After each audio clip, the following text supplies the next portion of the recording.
ఇంద్రగోప పరిక్షిప్త స్మర తూనాభజంగిక గూఢగుల్ప కూర్మ పృష్ఠ జయిష్ట ప్రపదాన్విత.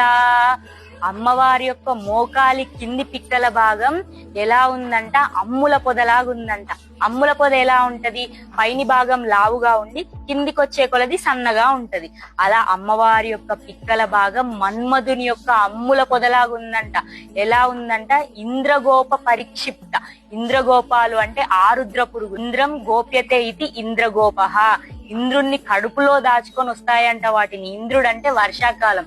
వర్షాకాలంలో వచ్చే ఆరుద్ర పురుగుల యొక్క మేనులాగా అమ్మవారి యొక్క మోకాలి కింది పిక్కల భాగం ఎర్రగా మృదువుగా అందంగా మెరిసిపోతుందంట.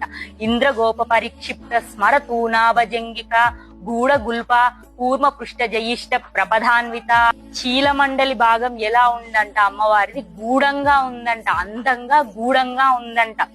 కూర్మ పృష్ఠ, కూర్మ అంటే తాబేలు, పృష్ఠం అంటే వాటి వీపు భాగం ఎలా అయితే ఎత్తు వంపులుగా ఉండి అందంగా, వాటిని మించినంత అందంగా అమ్మవారి యొక్క ప్రపదం అంటే కాలు, ఈ చీలమండల భాగం అంత అందంగా సుకుమారంగా మృదువుగా ఉందంట.